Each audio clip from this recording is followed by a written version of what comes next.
here today. Got the 3 legs of the tripod all ready to roll. Looking forward to it. I was just thinking too, it's a busy movie weekend this weekend too. Probably one of the last like super busy ones for a little while at least.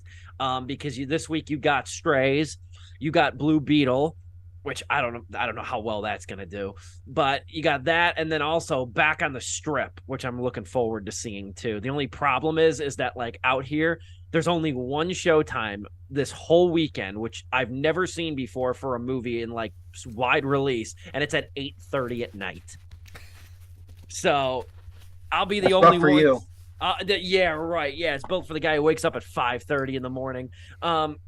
I'm going to see it Friday, I think. I'm seeing Strays tomorrow, so looking forward to that. Is that the one? Are we tackling that or Blue Beetle next week? I think we're tackling Strays next It's week. Strays next week and then Blue Beetle. I thought so, because it's been the summer of comedies, and I want to keep it rolling with that. Strays was supposed to come out in June. Nobody remembers that. It was supposed to come out mid-June, but it got delayed for unforeseen circumstances. I don't know. But we are talking Mutant Mayhem tonight, and then we are also going to seg smoothly into Barbie, which was just announced today to be going to digital on September 5th. In a brilliant move by David Zaslav and company for their highest grossing studio film, or the highest grossing film ever for Warner Brothers, for a studio that has had monetary problems. Supremely intelligent decision to evict that movie from theaters 6 weeks after its release. But we will get into that coming up in just a little bit. So we will touch on that story as well. I'll tell you, like, I woke up today because I usually send Joe the scroll and the title and the scroll for the show early in the morning on Wednesday. And I woke up today and I'm like, what news are we tackling this week? It's funny because with no movies really being shot, nothing being commissioned, it's been really damn dry. Yeah. Like with the writer's strike and now the actor's strike, like, this has now gone over 100 days now, 100 something days. Probably. So now you're really feeling the effects now too. There just hasn't been much entertainment news lately. Outside of the box office, which has just still been Barbie and Oppenheimer dominated. I guess we could have talked how Coraline is making money now because Coraline's back in theaters now, which it actually came in third Monday and Tuesday. It came in third place at the box office yesterday and Monday in its re-release. And if that doesn't tell you that people want to go back to the theater, I don't know what does. But that's a whole other story too. I'm chilling in the Simpsons living room, bringing back a long dormant virtual background of mine from the early days of the restarted Sleepless with Steve era. I'm ready to go. Joe Viso, he's got a nice themed skate park, real cool. What, TMNT? Yeah, no, I'm in the sewers right now. You're in the trenches, skate park, weight room. There's an arcade up here. Like that, good shit. And Dominic Guanzon is blurred, so we are all and an undisclosed location. Yeah. Undisclosed location. UL. We are here today, though. We are here hanging out, talking movies. First things first, Joe, how are you doing? I'm doing good. You know, I'm down here in the sewer just waiting for some kids to get back. Just want to make sure they're okay. They left me some pizza, which is nice of them, so I'll be eating that in a little bit. Throughout the review because I didn't get a chance to eat dinner.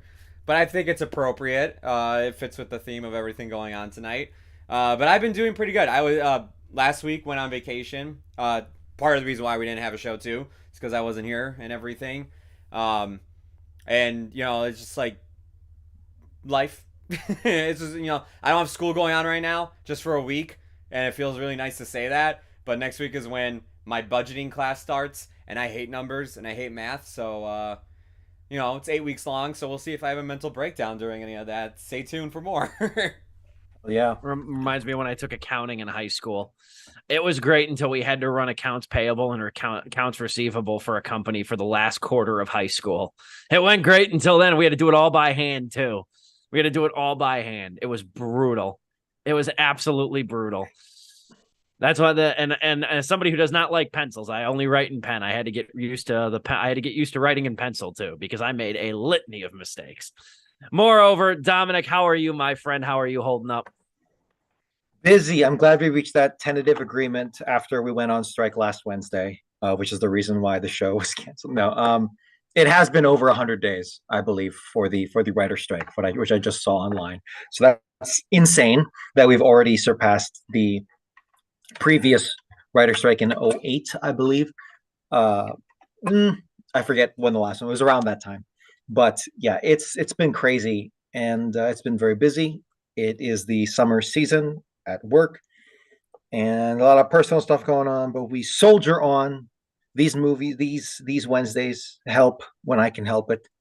And it's a good time to be had by. Oh, we have, how long have we been doing this show? April of 2020. So 3 years plus now. 3 years Oh my plus. God. Time really does. That is like, Yeah. that's like a whole high school like career. That's incredible. Just about. Yeah. Yeah. April 2020 is when we revived this thing. Yeah. It's officially, I think, doubled the or almost. It's working on. I think next year it'll double the tenure of the original show. Yeah, on college radio. Oh my God. Which is wild to think about. Yeah, and like I said, and now we're more than halfway done with August. Labor Day's in a couple of weeks. And pretty much then from that point on, it's basically a 4-month march to the holidays. Yeah. Essentially. That's really what it is. And then it's 2024 somehow, some way. I've said before, I'll say again, days go slow, years go fast. Yeah. That's such a good saying, honestly. Really what it feels like. Days go slow, years go fast. I mean, it's already the end of summer. Kids are pretty much now, for the most part, I think the next week or so it'll be official, but kids are mostly back in school now. I have to get used to, I'm still not used to our college being back now on semesters. Yeah. So, as it's been for now a couple of years. So I'm still not used to seeing all the back to school stuff for our college, because I'm like, man, we didn't start until like the 14th. It was like right around 9/11 is usually when we started. When we started. We never forgot when the school year started. That's for damn sure too.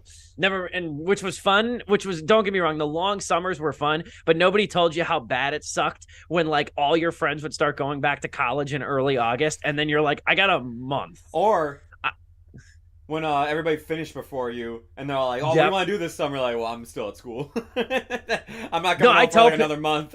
People, I guess trimesters really aren't common, because I've told people I graduated June 9th, and people are shocked by that. Like, I'm like, yeah, because that's like 3 weeks later than when most people, sometimes a month later than most people graduate.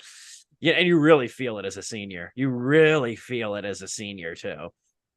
But moreover, though, Teenage Mutant Ninja Turtles Mutant Mayhem is our movie tonight. Saw this opening Thursday a couple of weeks ago. Feels like a while since I've seen this one, but still pretty fresh in my mind, though, because I did like this one quite a bit. And I do have more to say about it than maybe I thought I would initially. I think it's really funny that, like, of all the properties you can think of, like, forget, like, it's hard, but forget superhero movies for a second. It's interesting how, like, Teenage Mutant Ninja Turtles is, like, inexplicably, like, one of the highest grossing franchises of all time. Yeah. And I feel like there is a fandom. It's just not very devout. Like, I could be, you know what I mean? It could just be confirmation bias, but I think it's interesting because it's less than 10 years since we got the Michael Bay produced movies, which I didn't see those. The Turtles looked weird. I'm not a fan of Bay nor Platinum Dunes, so I didn't see either of those movies. We say Michael Bay, but how many of those did he direct? He didn't. He's produced. Right, that's why I was sure to say Michael Bay produced. Yeah. He didn't direct either of them. But it's pretty funny though that, like, every about 5 to 10 years we get a reboot. Like, we got, we had the original, what was it? Original 3. Yeah. In the 90s or in the 80s and 90s. Then you had TMNT, which came out in 2007. Yep. Which was CGI. It was the first all CGI Turtles movie. Then you had the Michael Bay produced movies, Teenage Mutant Ninja Turtles, in 2012 and 2016, I think. Yep. And now you got this one, which I don't know if this one is. I guess this one is kind of trying to start a franchise here. We'll see kind of what materializes with it. But Mutant Mayhem is actually the work of three primary individuals. It's directed by Jeff Rowe. Jeff Rowe, who was a writer on Disenchantment. He was also the co-director of the Mitchells versus the Machines. It was. which very much shows. And then you have also two names I didn't really expect: Seth Rogen and Evan Goldberg. Obviously the super bad tandem. They've been a writer duo for many moons now. Pineapple Express, This Is at the End, The Interview. Isn't it funny how The Interview was so controversial back when it came out because of North Korea, and now I feel like nobody talks about it. Like, yeah, I don't know why it was controversial in the first place. This North Korea, that's like the goofiest country, and also like one of the worst regimes on earth. So like, yeah, what's the controversy here? I don't want to go too long-winded, but I'm so pissed. I don't think it's worth anything. But when they pulled that thing, because it was supposed to come out on Christmas of 2012, remember? And then they pulled it because AMC said they wouldn't show it for fear of like, because it was the same year. It was either the same year or the year after the Dark Knight Rises shooting. Yeah. It was the same time around as the Aurora shooting. So they didn't want any sort of attacks or anything on theater. So AMC pulled it, and that's when the studio said we're not gonna release it in theaters. I remember I was so pissed. I wanted to buy the poster at AMC Woodridge, RIP. At AMC Woodridge, I knew the manager.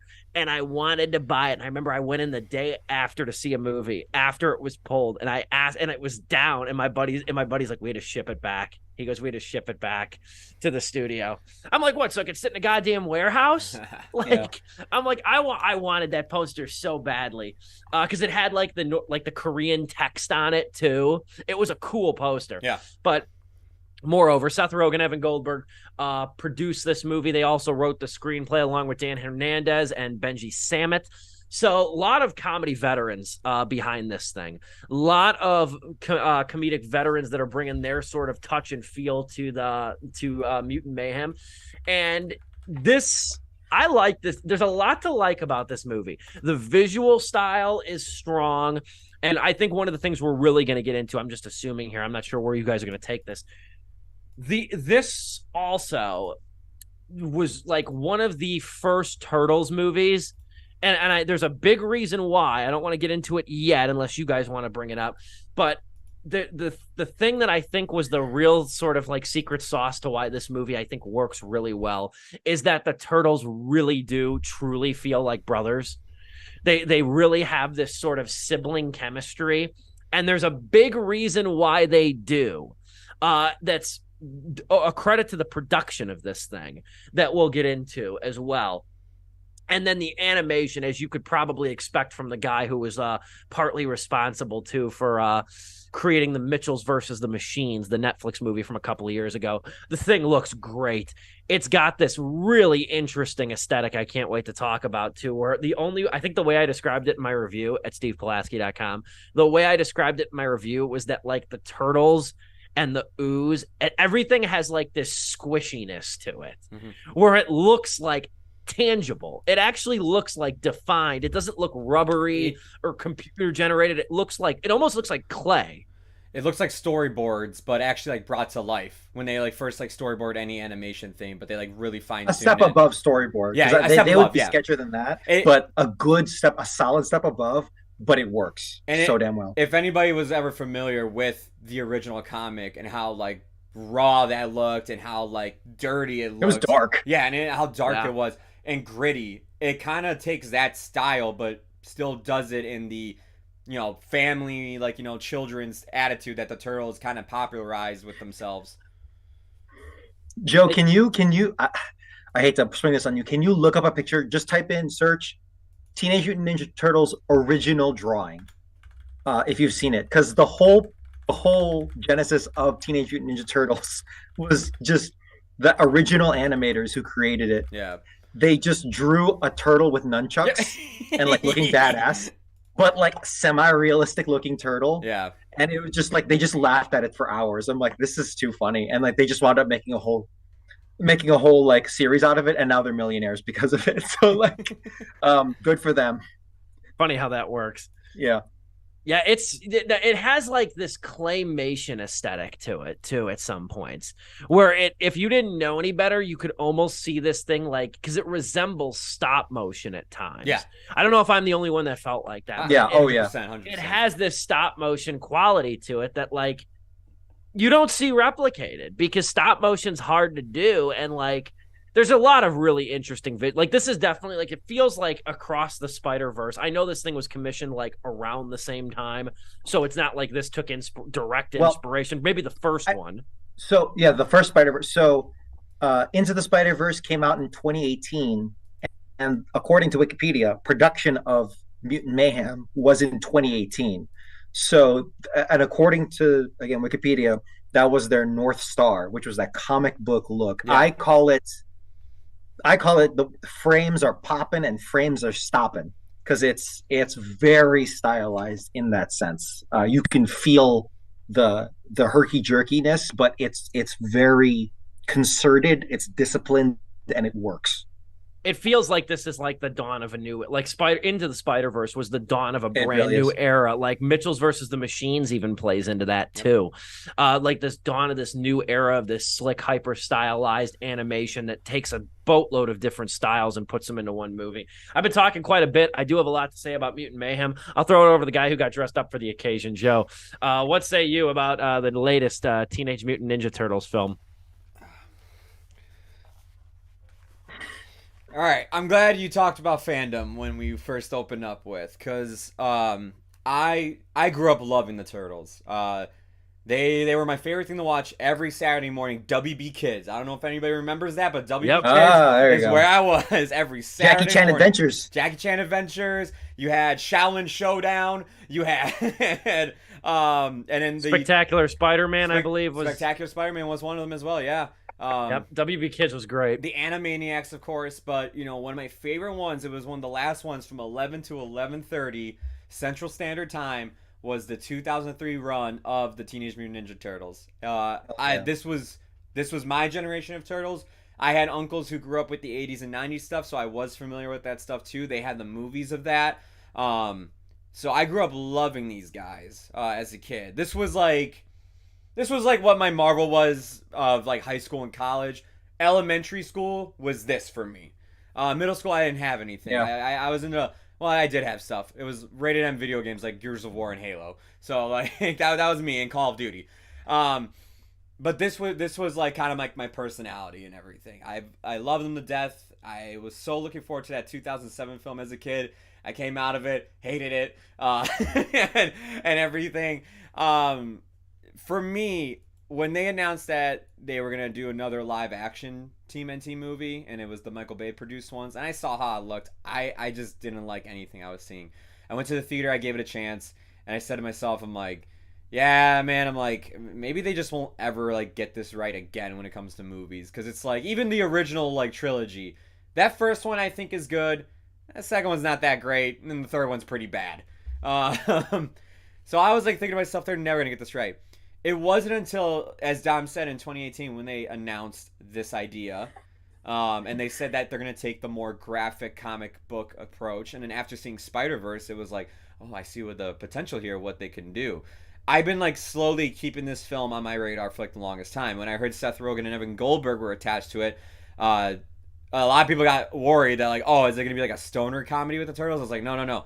A lot of people don't really keep up with what they've been doing in television-wise. I understand movie-wise, but television-wise, they've been adapting, like, just off-brand comics and just, like, stuff that's really not known. Like, The Boys on Amazon has made, like, big waves when it comes to Amazon streaming. And soon to be Invincible Season 2, which is another comic book show that, animation-wise, is amazing. And, like, you should watch it for the animation alone. As well as Boys being on Amazon. I just got this. The Boys being on Amazon streaming is so perfect. It is. In such a cynical way. It's funny when you watch like the marketing for Amazon like promote that show, and you're just like, yo, that's sometimes like you guys though, like what you're saying. Yeah. So when I heard he's attached to this, and like, how he grew up loving the Turtles, and he said this sentence while promoting the film, like during its early production, I love the Turtles, but they've never really been teenagers. I said, this man's got it. He's got it. He's cooking. Going to see this movie, walking out of it, I'm just going to say it right now. This is the best Turtles adaptation. This beats everything that I've seen as a fan from the 80s, 90s cartoon, those movies, the 2003, 2012, 2017 Turtles and everything. I never really kept up with. Another reason why, like, not really big fan when I grew up, because, I just didn't watch Nickelodeon as much anymore, as well as Cartoon Network and stuff like that. So, like, I kind of fell off of some of the Turtle stuff because it mainly remained on television for the longest time. And then they did the Michael Bay film, but I was like, that's trash. So, like, I just kind of, like, gave up on it. This brought me back. And it brought me back in a way because it's just like, it did the best adaptation I've seen with these characters, where they actually were teenagers, as Steve was kind of hinting at. These guys talk like teenagers. They talk like kids. They talk over each other. They're loud, they're annoying, but in a good way. Its art style is amazing. It's like worth going to see this movie alone. Like, this is my favorite animated movie of the year so far. I know it's like, wait, you're a big Spider-Man fan. I liked Across the Spider-Verse, but like, this was like, from beginning to end, it was one whole complete movie, which is like my biggest problem with Spider-Verse. As much as I enjoyed it, I felt like I was left dry, like I was left hanging, like, what the hell, I didn't get a complete story. With this, I did, and I really loved the characterization they did with the Turtles of being outcasts. I love that Splinter wasn't this stereotypical ninja like leader. He was actually a father voiced by Jackie Chan, which is like prime casting for that character, in my opinion. That was such a surprise for me. I didn't know the casting going in. Oh, you didn't? So just here, it's like, is that Jackie Chan? No, that can't be. That can't be Jackie Chan. That's Jackie Chan. Yeah. Like, actually having him be an actual father figure, not just, like I was saying, the stereotypical master is speaking in fortune cookies like he did in like some of the other adaptations. I was like, dude, like, thank God someone like actually was like, hey, how about we just make Splinter a dad and not just this stereotype, and get past that for once. And then, of course, what they do with the mutants in this movie and just the correlation they have with the Turtles. It's like, wow, story-wise, like, this is why I've loved what Seth and Evan have been doing with everything I've seen on TV that they've done with Preacher, The Boys, and Invincible. That I'm like, man, story-wise, you guys got this on lock. And just, like, actually bringing out the characteristics of being a teenager. And it's like, they're so unapologetically Gen Z in this movie. I absolutely love it for that reason. I'm going to keep going on and on if I don't stop now, so I'm going to pass it off to Dom. Oh, boy. Speaking of stop motion turtles, we gotta talk about how the number one reason why this works is absolutely, you're right, absolutely, they are teenagers. This is the first time. Steve, are we good with this? Should I take this down? Do I have to look at him the whole episode? Do your bit. That was my bit. But yeah. No, this is the first time I have ever felt like the Turtles were teenagers. Constantly, at youngest, they felt like college frat boys, and at worst, they were like mid-20s, like stoners. This is the first time, yeah, and I'm sure the Gen Z-ness is certainly reinforcing that as well for me. But I have never really been a fan of the Turtles all that much. I understand that from their inception, they were a parody of, like, just their name alone is a joke. Yeah. It's like Teenage Mutant Ninja. Like, come on. I got that right away. But after a while, they began to... It became its own thing, and not in the best way. And I'm sure the 80s cartoon-esque-ness of all of it just got on me. Yeah. I never really saw the movies. They didn't look too appealing to me. I understand they're the Jim Henson puppets, but the designs still weren't, they didn't really speak to me all that much. That's probably the best they could ever be. They also got worse with each movie, the puppetry. Sure. Like the first one, they looked amazing. Like, for the 80s, I'm like, that's amazing. You actually pulled this off in the 80s. But as each film came out, especially the third film, they look awful. Yeah. In the 2000s, I was just neutral on it, not really interested all too much. And then by the Michael Bay films, I have not seen the Michael Bay produced TMNT films, but I'm not even going to bother. Apparently there's one funny scene where they're in an elevator and they start, like, it's been like a meme template. Yeah. And it's like, okay, that's cool, but I don't trust anything that Michael Bay touches. Except maybe Pain and Gain. But yeah, other than that, I agree, this is the best Turtles movie I have ever seen. Not that I've seen too many, but out of the whole property, it brought me, my interest was like Brad Pitt Moneyball all the way down here, my interest. And now it's like, holy shit. Holy shit. And it's just proof that if you put it in the right hands, good artistic direction, solid storytelling, you get to the heart of what these characters can be. And they could have even gone further, which is where my critiques will lie in later. But if you do it right, you can take anything. You can take anything and make it good. And we forget that many times. But this has really been the summer for it. Barbie, that of course had every trapping to be just the very corporate, shilling, regurgitated whatever that it was. At best, it felt like at times that movie was at best going to be like an American Girl direct to DVD movie. Not that I've seen too many of those, but now it's one of my favorite films, and it's up there. So yeah, at the heart of it is the heart itself. And my God, Jackie Chan he's a great voice actor. He is. He's a goddamn great voice actor. I think he's done other voice acting gigs. Was he in Kung Fu Panda? I think so.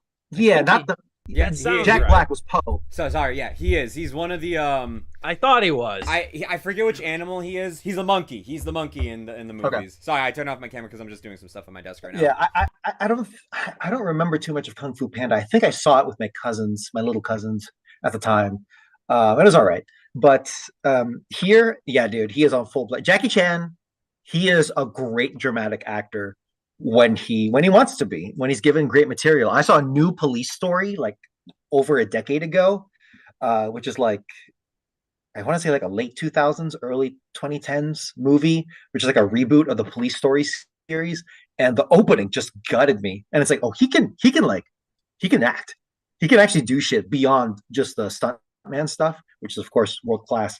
But I mean, I could keep going down the list of actors, but he was the biggest surprise, literal surprise for me. But just the thing that makes this movie to me the most endearing, because he gives the turtle something to really contrast against, to really just run away from home. And it's an endearing way to do it, not a hateful way to do it. Yeah. And that's why this story specifically speaks to me. And Joe, yeah, you're right. He's not like overly sensei, Yeah, I used to hate that because like it got racist in the of course the Michael Bay adaptation, where I was like, all right, dude, like you don't have to put on the accent like that. It was the dude from Monk playing him, and I'm like, bro, like you don't have to Tony Shalhoub? Tony Shalhoub actually played him? Really? Tony Shalhoub Wow. was Splinter in those movies. Pain and Gain. Pain is listening to Tony Shalhoub try to speak with a Chinese accent. Ejected from this facility. Brutal. But yeah, I never did watch the Michael Bay produced movies. But you know what I will say? We got a little bit of time here, so I guess I can intro this because I kind of teased at it and you guys didn't bring it up yet. I think going back to one of my first points about why I like this thing so much, and again, Joe brought it up too, is that the turtles feel like brothers. They have this sibling relationship. Too, it's important to note with this movie that the people behind it did something very different when it came to recording the voice actors themselves. Did they do a Batman the Animated Series where they put him in a room? Yes. Yeah. Yes.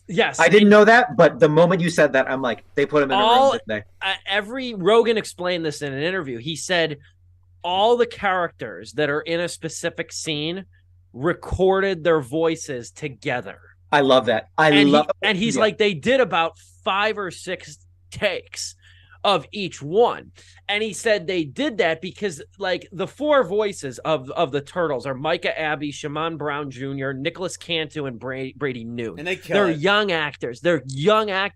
And Rogan said they came up with this decision. They're like, just listening to these 4 kids, like just like between like takes or like out in the hallways or just getting to know them out to dinner, like talk about like rap and talk about like video games and like riff off of each other and stuff. He goes, they had such this natural chemistry. They were like, can we do that? Can we actually put them all in a room and record them instead of each do their line individually? And you get that feeling with it. A lot of it feels like improvised. A lot of it feels off the cuff. A lot of it feels natural. The tones match. The interplay connects. I didn't know that until after seeing the movie, but it made total sense because I'm like, these characters just also feel very connected together. Yeah, I was gonna say, I only knew that they improvised a ton of their stuff. Like not a ton of their stuff. Like anytime the four turtles are just kind of spitballing with one another. Like when Donatello talks about like anime and BTS, that's actually that kid like love for it. He's just spitballing it and putting it into Donatello because Donatello's the nerd of the group. They all like put like their little spin on it and just kind of like did their own improvising with some of the turtle stuff. But like right after the movie ended, I was like, I need to go on IMDb real quick. I need to go to the trivia page because there's no way these kids were separate from one another. Because like the times that they're just talking over one another or just bouncing off one another, it's too good. I was like, this reminds me, as Dom said, of Batman the Animated Series. Whenever Mark Hamill and Kevin Conroy were riffing on one another, it's like you can tell, like they were in the same room when they did that stuff. And they talk over each other. That's the other thing too. And that's so hard to do when you're working with, individual lines of dialogue that were recorded separately. This just fits so well. And I hope it's something that more, especially when you have an ensemble like the Turtles. I'm not sure every animated movie needs it, but I do, like, especially if there's like two characters, but I do think that for ensembles and just in general, this is something that like they, producers and executives behind these animated movies should play around with. That you can't tell me they don't have the budget. They're going to record these anyway. If anything, it's almost like economy wise. You know what I mean? If you can get all the schedules to align up, and let's be honest though, like I think part of the reason this works so well was because those four kids don't have much of a resume yet. Yeah, and they're new actors, so they probably did not have a ton going on, but I think this is something that they should play with more because I think it leads itself to a really well done crop of voice actors, especially from inexperienced voice actors too. As someone who has to heavily edit, heavily scripted like projects, like we're talking half-second like beats and whatever, and like multiple people talking, sound effects, all that stuff. I was sitting there like, holy shit, this is a nightmare for the audio engineer, for the editor, for the audio editor. And it's like, no, that makes perfect sense. It has to be done together. I didn't even think about that. That makes perfect, because that is the dominant gag in like for the whole movie, and it never got tired. It maybe a little bit at the end, it started getting to me, but it was I can't wait to, if I can ever have the time to watch it again, those scenes would absolutely still hold up. And see, and again, I'm not trying to flodge over here. I didn't know this until I was writing my review. Yeah. So now it's like you want to go back and watch it just so you can appreciate it and kind of like take that in now that you know the movie and you know the plot and everything. I think it does also help too that without credits, this thing's about 92 minutes, 93 minutes. So this isn't like a 2-hour plus investment like it Across the Spider-Verse, which is right to remind people that was the single longest animated movie made in America ever. So it's not asking for a ton of investment there. Yeah, you weren't with us for the Spider-Verse show, were you? No, I wasn't. We did touch on that. I think I was. No, I was. You were? Oh, okay. I was wondering if you didn't know that or not. Yeah, Across the most recent one? Across the Spider-Verse. Yeah. Across the Spider-Verse is the longest animated movie ever made in America. Wow. At 2 hours and 20 sense, minutes. Though. At 2 hours and 20 minutes. And like at least this one, Mutant Mayhem, it doesn't ask for a seriously long time commitment. With that said, speaking of time commitments, we got to take our 60 to 90 second intermission right now. We're going to come back, continue talking about Mutant Mayhem, maybe talk about some critiques of the movie. And then we also got to dive in about AMC Theater's financial situation, the story that, like the writer's strike and like the Rust production, never gets old. We will dive into that coming up after the break. We'll be back in about 60 to 90 seconds. Don't go anywhere. It's Wednesday night. That means it's Sleepless with Steve.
and better than ever, Sleepless with Steve, live on YouTube, wherever you may be, however you may be listening. Good to be with you.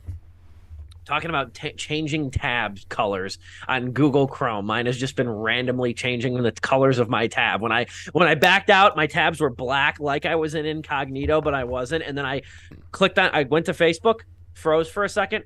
Now I got indigo tabs. Indigo's the color for today, I guess. But anyway, so we are talking Teenage Mutant Ninja Turtles Mutant Mayhem. If it would have went to green, I would have thought for sure somebody was like listening.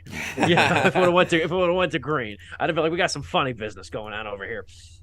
I guess we could kind of seg smoothly into critiques with this thing. I don't have a ton. I would say that, like, I won't lie. I'm not going to lie. It's not a huge critique. It's just more of a fatigue.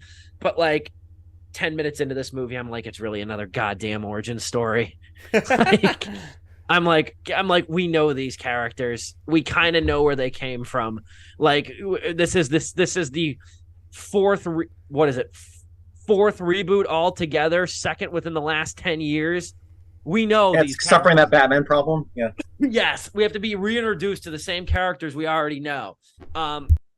That was one of mine. And then I would say the other critique that I had that I dove into in my review was that, like, the 5 writers on this thing, I think they play kind of a dangerous game with how at sometimes recklessly they throw in references to the modern world, to pop culture.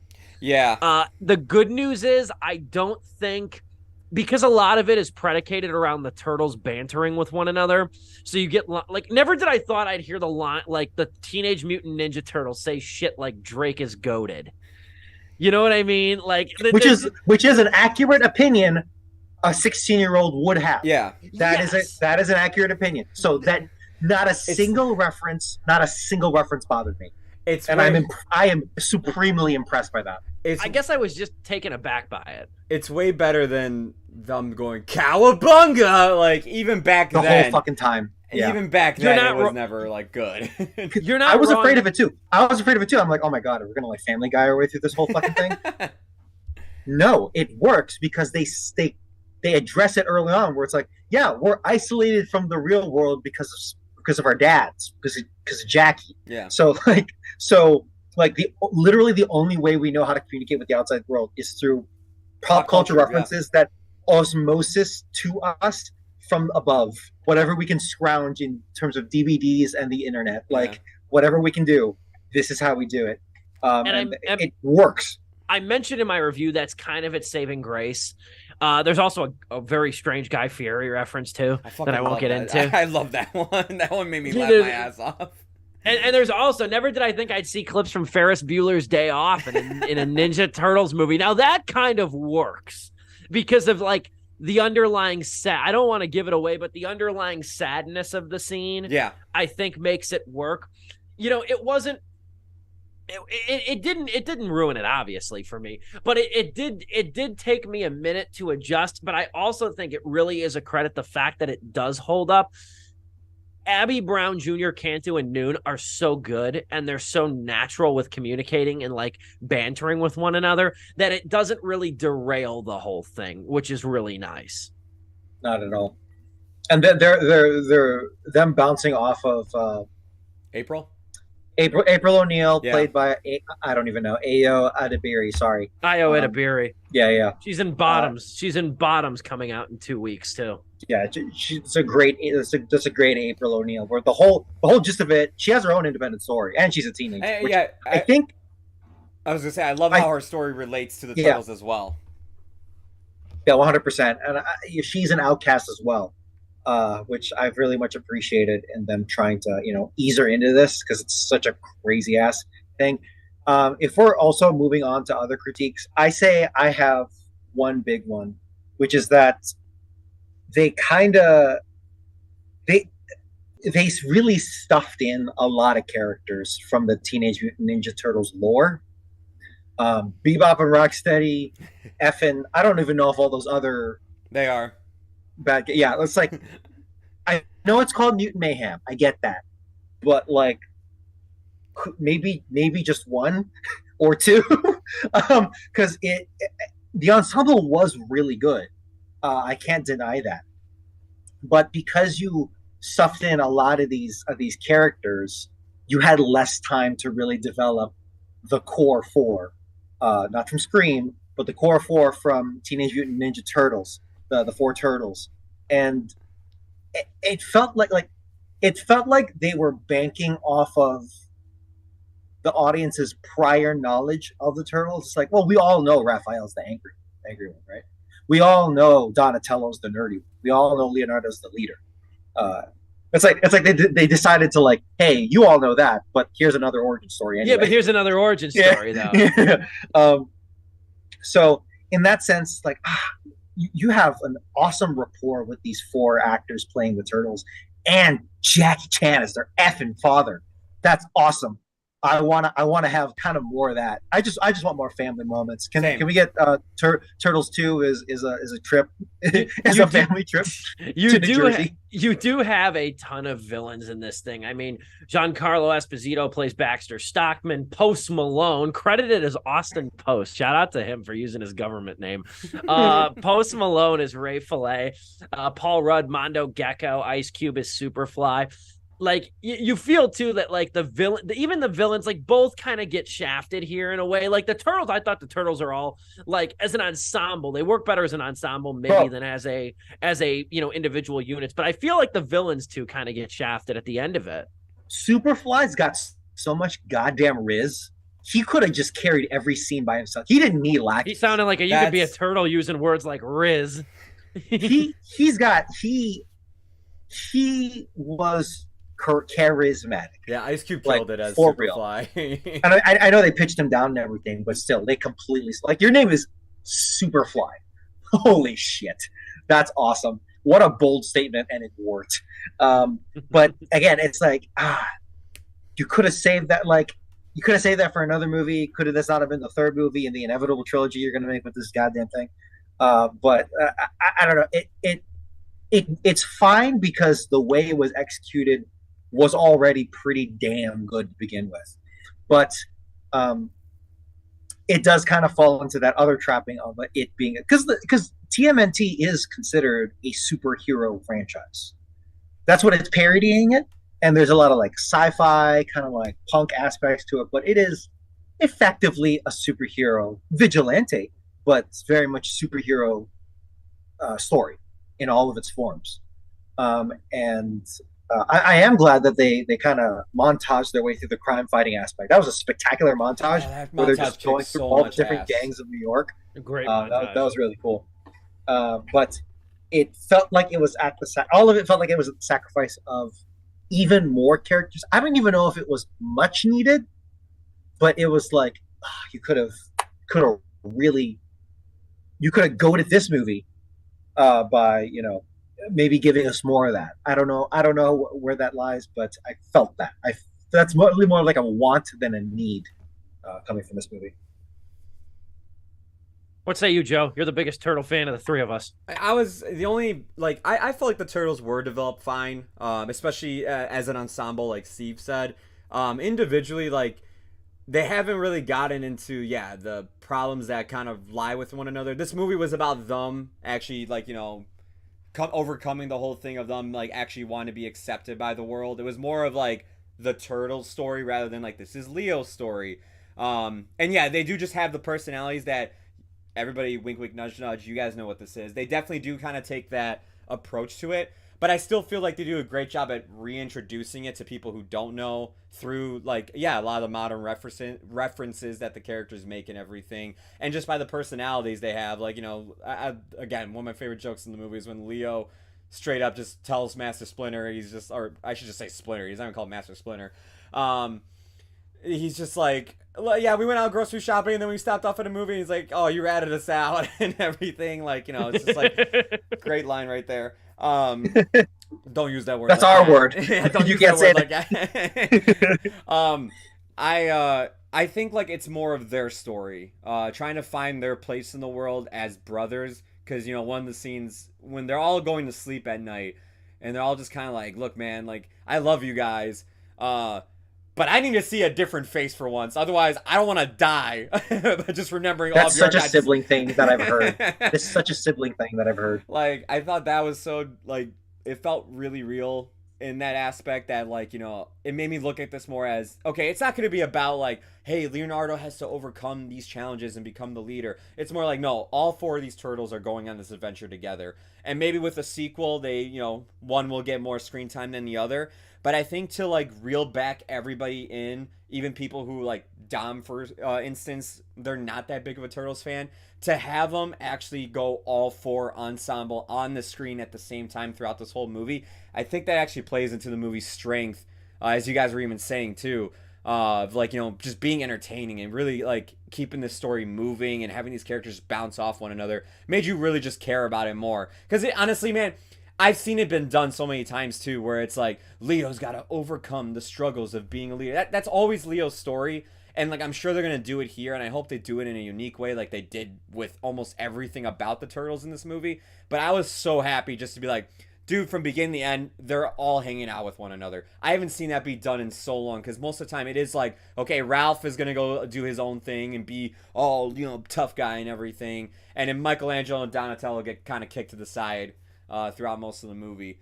It was really nice to actually see all 4 of them share the screen throughout the whole runtime of this film. My biggest complaint is just it runs into third act issues, and like they still have a nice way of resolving it, and they bring it back around story wise in the end. But like the climax of the movie, it just kind of feels like everything we get. I know this is, again, like Dom said, it's parodying superhero movies. But Jesus Christ, man, you know, the city. You're still doing it. At the end of the day, you're still doing it. You're going through the motions. The city at stake and everything. It was cool getting a giant kaiju monster. I was like, that's different. We don't usually get that. And an Attack on Titan reference with it as well was pretty nice. Oh my God, yeah, you're right. But like, you know, of course, like, you know, I did like, it wasn't like I was rolling my eyes at it throughout the entire time, because I did like how they were tying it back to the story relating to the Turtles, Splinter, and the mutants they introduced, the part of Superfly's crew, and how that all comes together in the end. And I love the ending to this movie. I love what happens to the Turtles. I love where it goes. And, dude, like, I've been sitting through so many superhero stingers all year long. I screamed my head off with a bunch of like 13-year-olds in the theater when we got the stinger in this movie. It was a bunch of 12-year-olds, 13, 16-year-olds in front of me, and when they went, I went, yeah! I even was like, yeah, let's go! I was waiting for that reveal. I knew it too. I was like, you can't just have one Turtles movie without this character. Ain't no way we're not getting just one. But yeah, that was basically my complaints. Was like, I do get I do think it's a bit overstuffed with characters, and with the mutants, the other ones, and the third. And where do you go from here? Is this uncharted territory for the Turtle story, where it's like where they end up?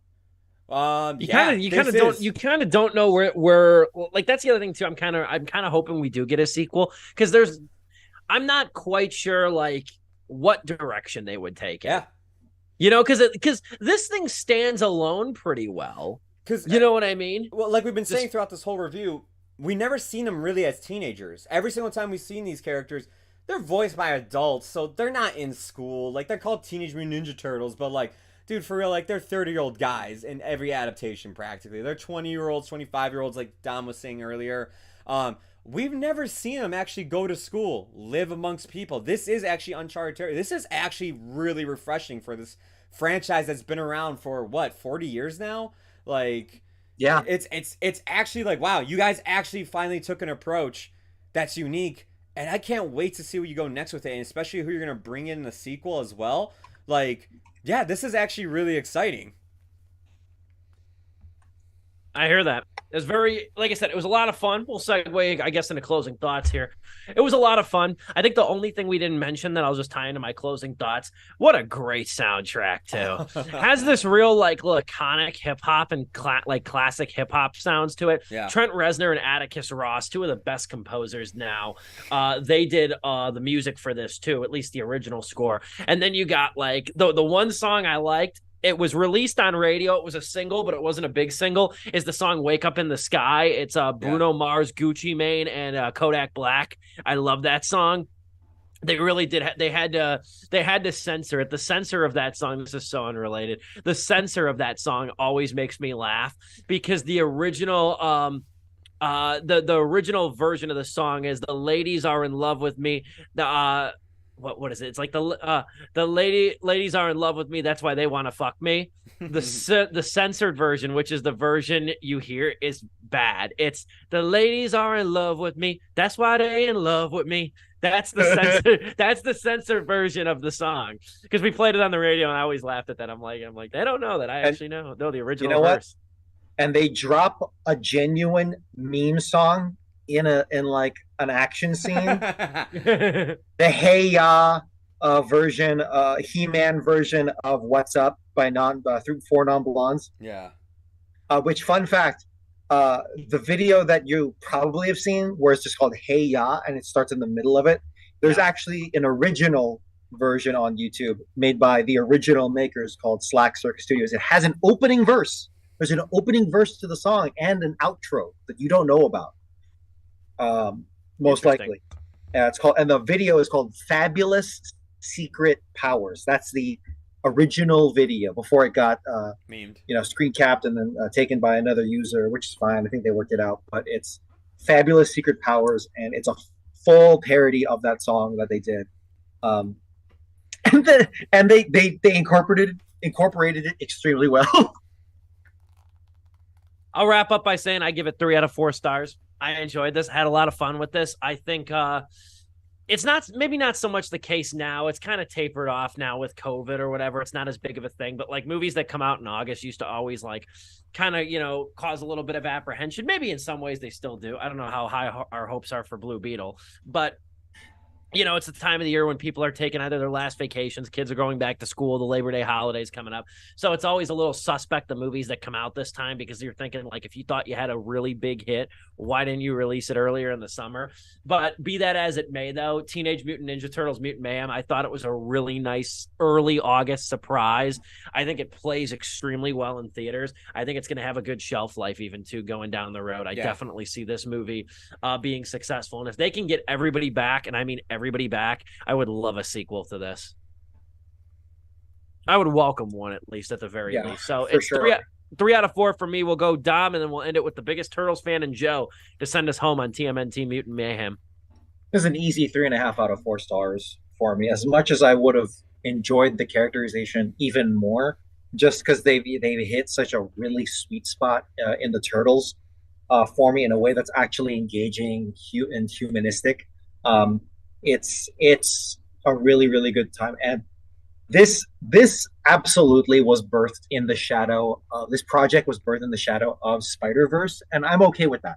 That's perfectly fine. My greatest fear was that this would be so derivative and not have a life of its own, but it absolutely has grown its own soul, and I'm so thankful for it, because if this is the new baseline that we're seeing in a post-Spider-Verse world, obviously not for every animated movie, but for the ones that where the right people, or at least some of the right people with their heart in it, if this is the new baseline, the new template, the new floor, I think we're okay. I think we're actually doing okay, because particularly in a world that's seemingly being flooded by AI, and that fight going on, I think Turtles is a great second step in that direction after the Spider-Verse movies.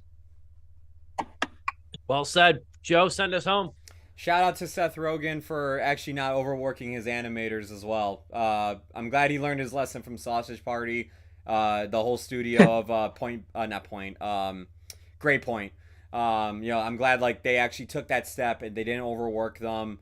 It's something that's big right now in the field of animation, as well as almost any other production part of any film that people are being overworked. So it was nice to see a movie that looks as beautiful and ugly in a good way as this movie does. Finding out like, hey, the animators actually got to go home and spend Christmas with the family and everything. Yeah, man. I mean, dude, this was a treat. I didn't expect it to be this good. This was one of my most anticipated movies of the year, but like I had every other animated movie that was coming out like way higher than it. Like I was like, oh, Spider-Verse that's gonna be like the one that's gonna make me blow my mind. I had Super Mario higher and everything. This turned out to be my favorite one of the three. It really brought me back to what I loved about these characters as a kid, and it did even more with the property than I actually thought it was going to do. For me, I'm loving this renaissance that we're seeing of animation, where everybody's kind of taking what Spider-Verse did in terms of a look and really doing something to of their own with it.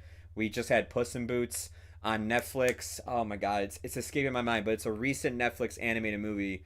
It has action in it and everything. I gotta look up the name. Hopefully, I can find it by the end of the show.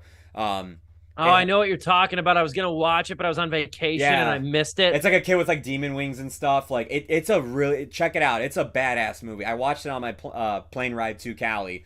Nimona? Yeah, that's it. Yeah, Nimona. That movie. It also has its own art style and everything.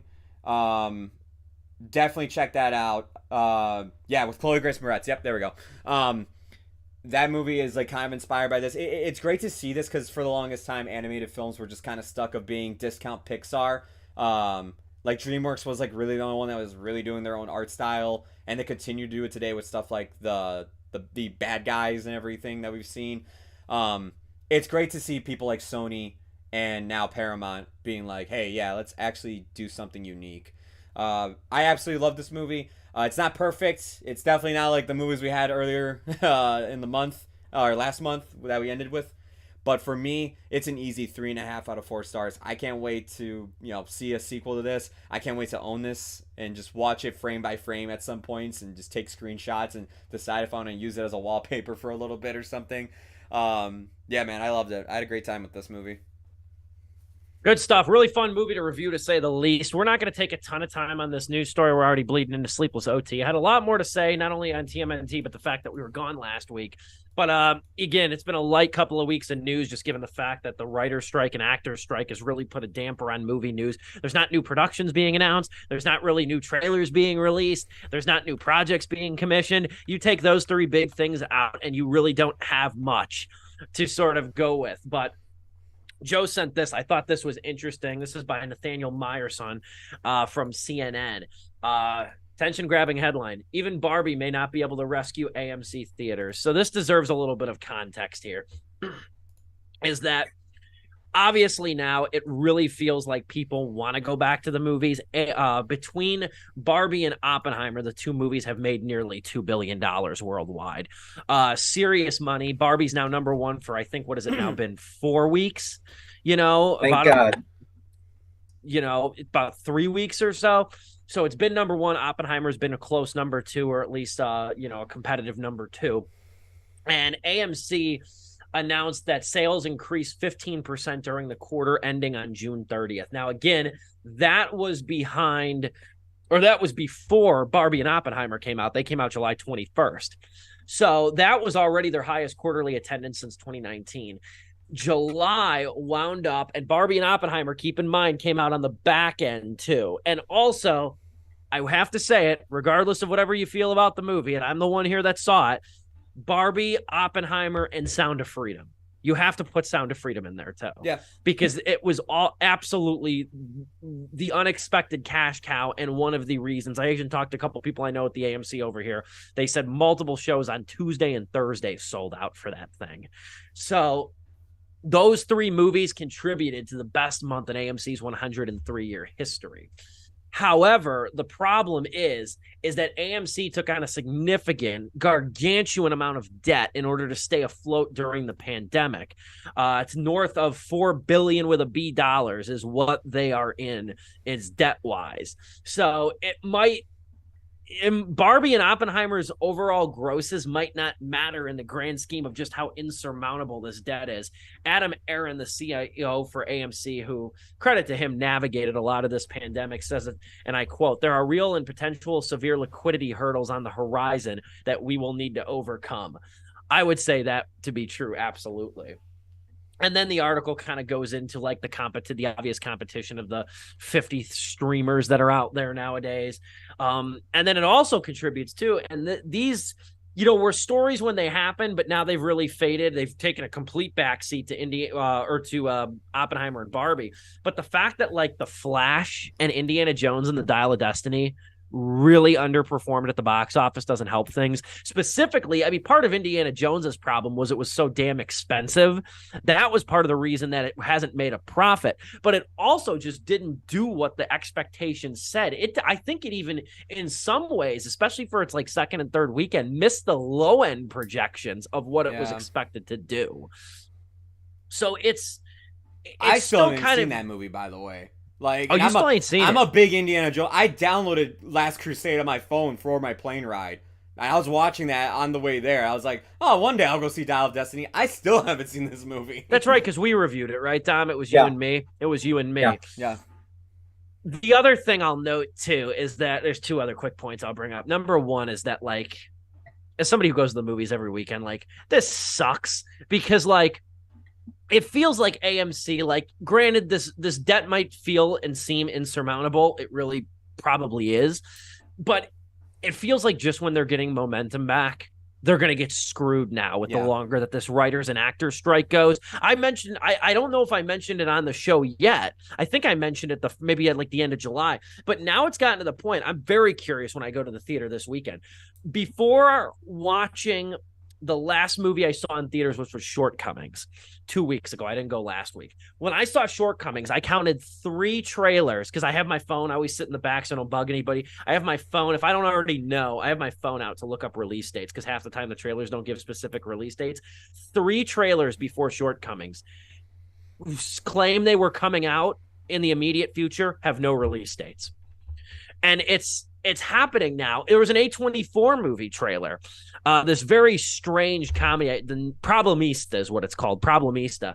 That was supposed to come out August 3rd, and that's not out now. That's not coming out. That's not on the release schedule. So you have like this precarious situation with AMC now and these other theaters that are finally getting this momentum back with Barbie and Oppenheimer, and they're now not maybe going to see an influx of releases. I mean, now in the next couple of weeks, you got Strays, you got Gran Turismo, you got that Creator movie that comes out next month, which looks interesting. So you have a couple things, but you don't have a guaranteed hit. You don't have a guaranteed money-making hit like you did Barbie or Oppenheimer, number one. And number two, I mentioned this, alluded to this in the beginning of the show. Leave it to Warner Brothers, too. The company that just makes dumb decision after dumb decision. Why is Barbie coming out to digital on the 5th of September when it's still number one at the box office, has no foreseeable direct competition in the next couple of weeks, and it's now officially the highest grossing Warner Brothers movie in the company's history? Why is it coming to digital? Now, I understand that studios make more money off digital releases than they do ticket sales. That I know. The theater gets majority of the ticket sales. That I understand. But at the same time, though, look what Paramount did with Top Gun Maverick, even Super Mario Brothers. Yeah. The only thing I can think of, is that this deal to put it on digital was struck before the movie came out. That is the only thing I can think. But the fact that it's coming out 3 weeks from now and it's still the number one movie in America and it is going to be one of the highest grossing movies of the year makes absolutely no sense to me. When you look at Top Gun Maverick, it didn't come to streaming till October, and it came out in May. Like, it used to be the opposite. It used to be the complete opposite where these theaters milked every dollar in theaters. It's not the case anymore. I don't know why they're releasing this on digital damn early. Look how long it took for Avatar Way of Water to come to streaming and as well as digital. It took a long time too, and that was like... Oh, Cameron wasn't letting that bitch go to your house anytime soon. Oh, God. He's like, no, you go see this in the theater, damn it. And notice, and I'm curious to see how long Nolan lets Oppenheimer sit in theaters now too, because that's not coming to digital anytime soon. Especially, I almost think that Nolan might make you wait a whole year, given how given what happened with Tenet. You know what I mean? I almost wonder how long Nolan's going to hold out on that, because he's involved with that. Yeah. But anyway, I don't want to hog the air on this, especially with the second time limit in action right now. Joe, anything you'd like to add? I'll keep it short. As much as AMC makes stupid decisions like the if you want to sit in this chair, you have to pay $3 extra, the preferred seating payment. That lasted a month. Yeah. They are my favorite theater chain. They have the best subscription-based movie-going thing that's very, very, like, cinema-goer, I would say, friendly. Probably the best since we've had what was it called? Movie Pass? Yeah. Where it's like 3 movies a week, any format. Like that's pretty good. I mean, most of the time, even when I had Movie Pass, I saw at least most of the time 2 movies a week, sometimes 3. So now with like work and everything, it's more just one. It's the one that we're reviewing for the week. I don't want to see AMC go under because they're one of the people that I think actually do give a crap about movies in terms of a theater chain. They're one of the only theater chains I know that like pushes to have as many IMAX theaters in their chain. Yeah, I mean, of course that means more money for them, but it's like I feel like AMC, as much as we joke around with that, who's the actress that comes on before every movie?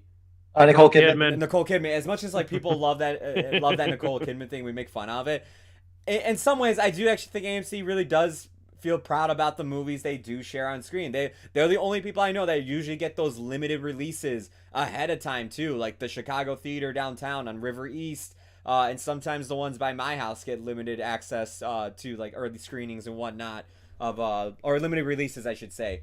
So it's a theater chain I don't want to see go. As much as they make stupid decisions from time to time, I think they are the best theater chain out there.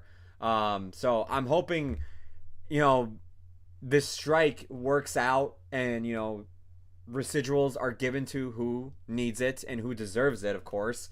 From the studio heads to the actors and writers and all this AI shit can get settled, because I'm really hoping they get back into movie making, because it seems like people want to go back to the theater more than ever now. Like, for God's sakes, look what happened to Elemental because they didn't pull it out of theaters instantly. Yes. Like, it actually made a lot of money, and it actually became a profitable movie for Pixar. It's like, wow, it's crazy when you don't pull something out of the theater.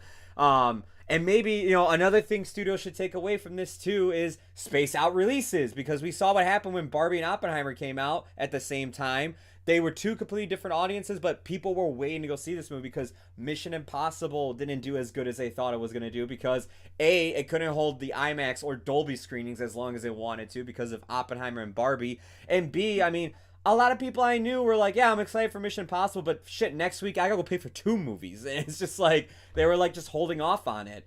I'm really hoping studios just take away, hey, maybe like for the summer we should just release 1 to 2 blockbusters from our studio and just have that kind of just like eat the summer throughout the year, basically. I know that won't happen because, it's not like it was in the 80s and 90s where it was that case and it was like 2-3 big blockbusters a year and then like smaller movies throughout the summer. But we'll see what happens. That's all I gotta say. Between Regal, which has gone bankrupt now, I can't believe the one by me in Bolingbrook is the last one standing in the area. Freaking the Cantera in Warrenville closed before the one near me. I don't know, but anyway, I'm so sad about that too. That sucks. That place was Regal, an oasis. Between now AMC seemingly on the rocks, and with the time delay, with the drought, with all the strikes happening, which is not the strikers' fault, but with that happening now, AMC's on the chopping block. I don't know how Cinemark's doing these days. Thank God for United States versus Paramount, that landmark court decision, because this is fertile ground for someone like Amazon to come and suck up all the fire sale in theaters, and just really, really dominate the industry for themselves and make it more volatile by making it seemingly a monopoly. But we'll have to see what happens in the aftermath, because I haven't been doing my homework. Who bought up Regal in the aftermath of that closing down? Was it Cinemark or I don't know, but either way, it's Cineworld. So yeah, it's a UK company. Yeah. It's interesting to see what's going to happen, and I don't have much hope for AMC myself, especially if they're doing moves like preferred seating, which just reeks of desperation. And I don't think there's going to be another Reddit bailout, another another Reddit bailout coming, which will be featured in a documentary. No, I'm kidding. That one movie, which I'm really looking forward to, the Paul Dano, Seth Gold. Dumb money. What's the difference? But I'm looking forward to that movie. But it's scary right now. This 2023 is one of the most existential years in film making, not movies, not not theaters, not just movies, not just theaters, but filmmaking. You could even say artistically, with the spark of strikes, the AI stuff, all theater chains going bankrupt or on close to bankruptcy, franchises really feeling the burn of being driven into the ground and mishandled. It's volatile and it's reflective of our American society. No, I won't go that far yet, but it's just scary right now, and you feel this tension. You can absolutely feel it. And man, when the strike catches up with us in a year from now, bro, you're gonna go from one of the best summers, the last great summer of movies, last great summer of movies, to next year. God, I'm scared. I am scared. Yeah. This summer is or next summer is gonna look a whole hell of a lot different than last summer, than this summer. I really believe that. That is absolutely true. You think we're struggling now for movies to fill the schedule? Wait till next year, because the backlog for this is going to be insane. Retro reviews, baby. Going to be retro reviews. We're going to be catching up on some stuff. That's exactly what we're going to be doing, and I'm going to be here for Trailer reacts, Sleepless. Watch Joe play Five Nights at Freddy's. Dude, honestly, okay, that would be fun though. We could play through all those games, and the strike wouldn't be done still. There's like 20 games. We are still, as far as I know, we are still planning that for Five Nights at Freddy's, the review coming up. We are still planning that special week of release. We're gonna watch Joe play Five Nights at Freddy's over here. Yeah. Might even crack open a beer for that and enjoy myself. But that's our show tonight. Next week, we're reviewing Strays. Looking forward to that. That is coming next week, Wednesday evening, 6:30 Central Time. Great to have you gentlemen back after a week off. It's always good to get in front of the microphone and talk movies for a little over an hour every Wednesday. We'll be back next week reviewing Strays. In the meantime, thank you guys for a great show. Thank you guys for watching. For Joe Viso, Dominic Guanzon, and yours truly, this has been Sleepless with Steve.